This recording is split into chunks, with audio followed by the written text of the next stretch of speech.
Hi, everybody. 4 years ago this month, a crisis that started out on Wall Street almost brought down our entire economy. The nation's biggest banks were days away from failing. The stock market and millions of American retirement accounts were in free fall.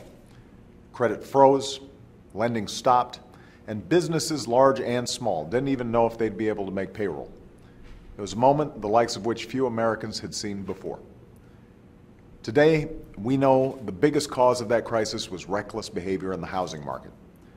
Millions of Americans who did the right and responsible thing, who shopped for a home, secured a mortgage they could afford, and made their payments on time, were badly hurt by the irresponsible actions of others. By lenders who sold loans to families who couldn't afford them, and buyers who knew they couldn't afford them. By speculators who were looking just to make a quick buck. And by banks that packaged and sold those risky mortgages for phony profits.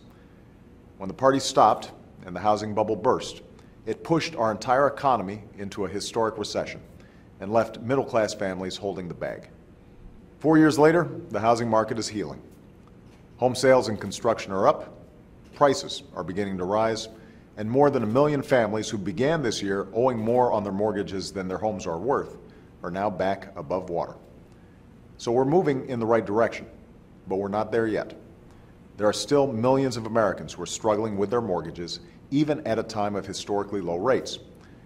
Now, I know there are some who think that the only option for homeowners is to just stand by and hope that the market has hit bottom.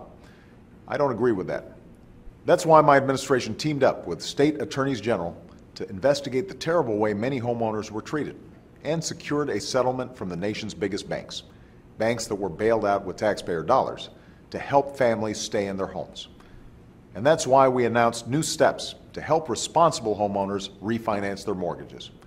Already hundreds of thousands of Americans who were stuck in high interest rate loans have been able to take advantage of lower rates and save thousands of dollars every year. That's not only good for those families, it's also good for our economy. When folks are spending less on mortgage payments, they're spending more at local businesses. And when those businesses have more customers, they start hiring more workers.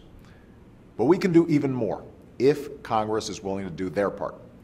Back in February, I sent Congress a plan to give every responsible homeowner the chance to save about $3,000 a year on their mortgages by refinancing at lower rates.